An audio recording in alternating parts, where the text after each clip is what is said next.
మన ఛానల్ని first time చూస్తున్న వాళ్ళు ఎవరైనా ఉంటే లైక్ చేయండి, షేర్ చేయండి. మరిన్ని ఇంట్రెస్టింగ్ వీడియోస్ కోసం మన ఛానల్ తప్పకుండా సబ్స్క్రైబ్ చేసుకోండి. వీడియోస్ నోటిఫికేషన్ కోసం పక్కనే ఉన్న బెల్ ఐకాన్ని క్లిక్ చేయండి.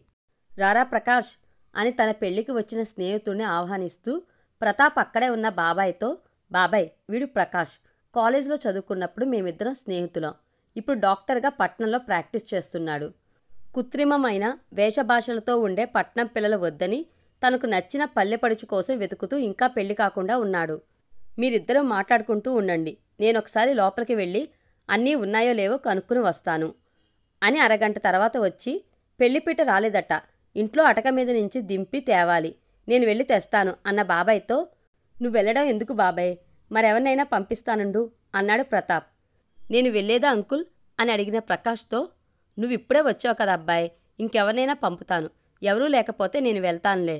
అయ్యో పెద్దవారు, మీకెందుకు కష్టం, అయినా ఇప్పుడు నేను ఇక్కడ ఖాళీగా కూర్చోవడం బదులు మీకు సహాయం చేస్తే తృప్తిగా ఉంటుంది.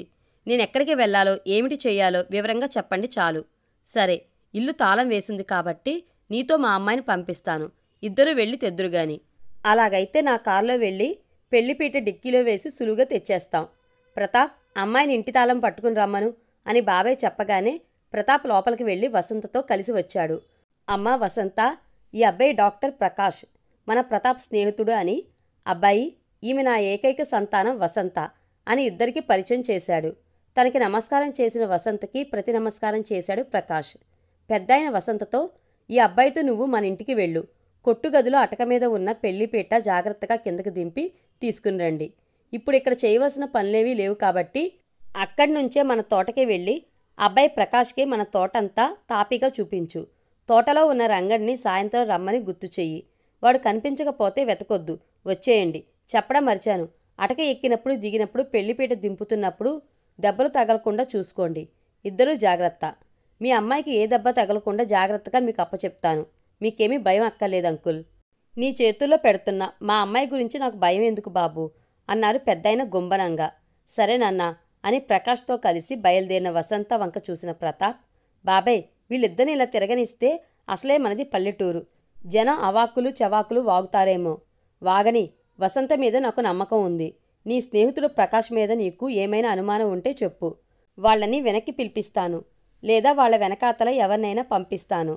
మన వసంత వజ్రం, ఇక ప్రకాష్ అంటావా శుద్ధమైన బంగారం. ప్రకాష్ ఎప్పుడూ తప్పు చేయడు, మరొకరిని తప్పు చేయనివ్వడు. వాడి మీద నాకు అంత నమ్మకం. మరింకే, బంగారానికి వజ్రం తాపడం పెడితే ఎలా ఉంటుందంటావు? దివ్యంగా ఉంది బాబాయ్ నీ ఆలోచన. వాళ్ళు వచ్చిన తర్వాత వీలు చూసుకుని అబ్బాయితో ఈరోజే మాట్లాడి వసంత పట్ల అతని అభిప్రాయం కనుక్కుని నాకు చెప్పు. నేను కూడా అమ్మాయితో మాట్లాడి దాని అభిప్రాయం తెలుసుకుంటాను. అలాగే బాబాయ్, వాళ్ళిద్దరూ సరే అంటే ప్రకాష్ అమ్మా నాన్న ఎలాగో రేపు వస్తారు కాబట్టి సంబంధం ఖరారు చేసేసుకుని వాళ్ళ పెళ్లికి ముహూర్తం త్వరలో పెట్టించేద్దాం. వసంత ప్రకాష్ ఒకరికొకరు పరిచయమైన ఆ కొద్ది సమయంలోనే తలంటుకుని ఒత్తుగా పొడుగ్గా ఉన్న నల్లని జుట్టుతో, అందంగా ఉన్న పెద్ద కళ్ళతో, మాట్లాడితే చిన్నగా సొట్టపడుతున్న బుగ్గలతో, దొండపండును పోలిన పెదాలతో, సన్నపాటి బంగారు గొలుసున్న శంఖం పోలిన మెడతో, నాజూగ్గా ఉన్న వేళ్లతో, పసుపు రాసుకున్న కాళ్ళకి చిరుసవ్వడి చేస్తున్న మువ్వల పట్టీలతో, గుబాలిస్తున్న మల్లెపూలు తురుముకున్న పొడుగాటి వాలుజడతో, జడకి ఉన్న జడగంటలతో, ఘనమైన వక్ష సంపదతో, ఆ బరువుకి సన్నబడిందా అన్నట్టుగా చేతులు ఇమిడిపోతుందనిపించే సన్నని నడుముతో, పచ్చని పావడ, అదే రంగు జాకెట్టు మీద నీలిరంగు ఓనీతో అందానికి నిర్వచనంగా కనిపిస్తున్న పల్లెపడుచు అయిన వసంత ప్రకాష్ మనసును ఆకట్టుకుంది. చక్కటి మీసకట్టుతో, ఎగుభుజములతో, విశాలమైన వక్షంతో, చక్కని ఆకృతితో, పొడుగ్గా ఉండి చెదరని చిరునవ్వుతో అందంగా ఉన్న ప్రకాష్ వసంత మనసంతా నిండిపోయాడు. 10 నిమిషాల్లో ఇంటికి చేరుకున్న వారిద్దరూ కారు దిగ్గానే రండి అంటూ వసంత ప్రకాష్ని ఇంటి లోపలికి పిలిచింది. కోయిల లాంటి గొంతుకు ఉన్న మీరు కారులో ఒక్క మాట కూడా మాట్లాడలేదేమండి? వాగుడుకాయ అనుకుంటారేమో అని భయం. అయినా మీరు కూడా ఏమీ మాట్లాడకుండానే ఉన్నారు కదా. మా ఇంటికి మొదటిసారి వచ్చారు, ఇలా సోఫాలో కూర్చోండి, కాఫీ తాగుదురు గాని. మీతో పాటు వంటగదిలోకి నేను రాకూడదా? ఎందుకు అన్నట్టుగా చూస్తున్న వసంతతో, మీరు కాఫీ చేస్తుంటే పొయ్యి వెలుతుల్లో ద్విగుణీకృతమయ్యే మీ అందం చూడాలని.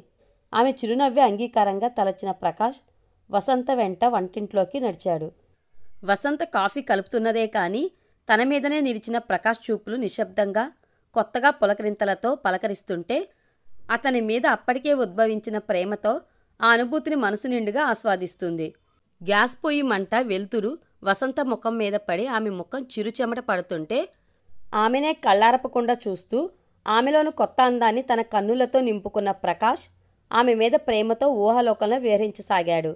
నన్ను చూసింది చాలు, ఇగో కాఫీ తీసుకోండి అన్న వసంత పిలుపుతో ఇహలోకంలోకి వచ్చిన ప్రకాష్ కాఫీ తీసుకుని సిప్ చేసి, మీ అంత బాగుంది మీ చేసిన కాఫీ.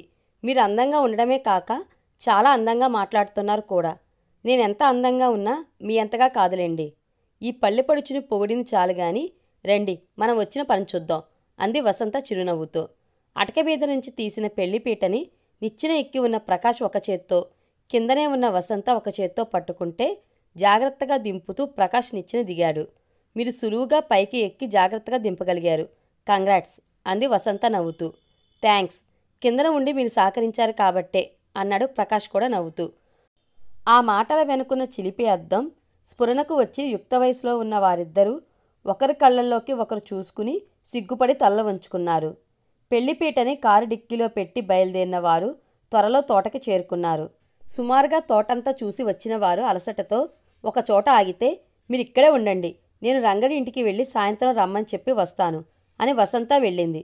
చేతికి అందినట్టుగా ఉన్న రకరకాల పళ్ళ చెట్లను చూసుకుంటూ పల్లెటూరు వాతావరణాన్ని ఆస్వాదిస్తూ అక్కడే నిలబడిన ప్రకాష్ వేగంగా వచ్చిన వసంత గట్టిగా తగలడంతో తూలి పక్కనున్న పెద్ద గడ్డి కుప్ప మీద వెల్లకిలా పడిపోయి తన మీద ఉన్న ఆమెను చూస్తూ తన గుండె మీద అదిమి ఉన్న ఆమె పరువాల ఒత్తిడిని అనుభవిస్తూ చేష్టలుడిగి నిశ్శబ్దంగా ఉండిపోయాడు. అలా ఒకరి మీద ఒకరు ఉండేసరికి అప్పటికే ఒకరి మీద ఒకరికి కలిగిన ఆకర్షణతో నిండి ఉన్న ప్రేమతో అసంకల్పిత చర్యగా వారి 4 పేదాలు ఒకటైపోయి తొలిసారిగా లభించిన అదరామృతం ఇద్దరూ ఆత్రంగా జుర్రుకోసాగారు. 2 నిమిషాల తర్వాత జరిగింది తెలుసుకున్న వసంత రివ్వున లేచింది. కానీ ప్రకాష్ కాళ్ళ కింద ఆమె పావడ అంచులు ఉండిపోవడంతో తూలి మళ్ళా ప్రకాష్ మీద పడిపోయింది. అనుకోకుండా రెండోసారి లభించిన ఆనందానుభూతిని అనుభవిస్తున్నట్టున్న ప్రకాష్ని చిరునవ్వుతో చూస్తూ వసంత వంగుని అతని కాళ్ళ కింద ఉండిపోయిన పావడ అంచుని జాగ్రత్తగా తీసుకుని తనని తాను నిలబెట్టుకుంది. వంగుని లేవడంతో ఎదమీద ఉన్న ఓని కిందకు జారి ప్రకాష్ కాళ్ల మీద జీరాడుతూ ఎగశ్వాసతో ఉబుకుతున్న ఆచ్ఛాదన లేని వసంత యదాందాలు జాకెట్ మీదుగా బహిర్గతం కాసాగాయి. అది గమనించిన వసంత వంగుని ప్రకాష్ కాళ్ళ మీద జీరాడుతున్న తన ఓనిని తాపీగా తీసి జాకెట్ మించి విసురుగా వేసుకుంది. అలా వంగోవడంలో ఆచ్ఛాదన లేని జాకెట్ కొంచెం లోతుగా ముందుకు వచ్చి వసంత యద సౌందర్యం ప్రకాష్ కళ్లతో దోబూచులాడింది. ప్రకాష్ చూపులు తన ఎదని తాకుతుంటే సిగ్గుపడుతూ అటు తిరిగి నిలబడిన వసంత భుజం పట్టుకుని, నా మీద కోపంగా ఉందా అని ప్రకాష్ మెత్తగా అడిగితే ఇటు తిరగకుండానే లేదు అన్నట్టు తలుపి జవాబిచ్చింది. ఆమె జడలోని మల్లెల సుగంధం ఆగ్రానిస్తూ ఆమెను ఇటు తిప్పుకుందుకు ప్రయత్నించి ఆమె చెవిలో నేనంటే ఇష్టమేనా అని నవ్వుతూ ప్రకాష్ గుసగుసలాడగానే ఒక్కసారిగా ఇటు తిరిగి అతని గుండెలో ఆనందంగా దాగిపోయింది వసంత.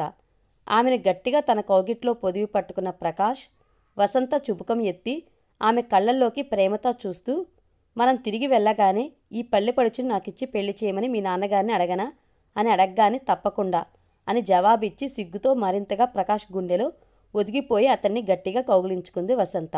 ఆ మధురమైన పరిష్వంగం మరికొన్ని నిమిషాలు అనుభవించిన ఇద్దరూ ఇంతకంటే ముందుకు వెళ్ళకూడదు అన్న సంస్కారం ఉన్నవారు కావడంతో వెనక్కి బయలుదేరారు. వసంత, నువ్వు రంగడి దగ్గరికి వెళ్ళి వస్తున్నప్పుడు అంతగా రొప్పుతూ పరిగెత్తుకుని ఎందుకు వచ్చినట్టు? దయచేసి ఆ విషయం గురించి నన్ను అడక్కండి. ఇప్పుడు ఎవరికి ఏమీ చెప్పలేను. నాతో కూడా చెప్పకూడదా? మీ ఒక్కరితోనే చెప్పగలను, చెప్తాను, కానీ ఇప్పుడు కాదు. మన ఇద్దరం ఒక్కటైన తర్వాత చెప్తాను. ప్రతాప్ పెళ్ళైన నెల రోజులకు ప్రకాష్ వసంతులకు కూడా పెళ్లి జరిగిపోయింది. వారి శోభనం రాత్రి ఆతృతగా కలిసిన మేనుల కలయికలో అలసట తగ్గి కాస్త విశ్రాంతి తీసుకున్న తర్వాత, వసంత, ఆ రోజు నువ్వు రంగడి ఇంటికి వెళ్ళి వస్తున్నప్పుడు అంతగా రొప్పుతూ పరిగెత్తుకుని ఎందుకు వచ్చినట్టో ఇప్పుడైనా చెప్తావా అని అడిగిన ప్రకాష్ ప్రశ్నకు అతని చెవిలో మెల్లగా, కొన్ని నిమిషాల ముందర మనం అనుభవించిన తమకంతో ఆ రోజు రంగడు దంపతులు అనుభవించడం నాకు కళ్ళపడింది అని జవాబిచ్చి సిగ్గుతో తన గుండెలో ముఖం దాచుకున్న వసంతని మరింతగా దగ్గరకు తీసుకున్నాడు ప్రకాష్.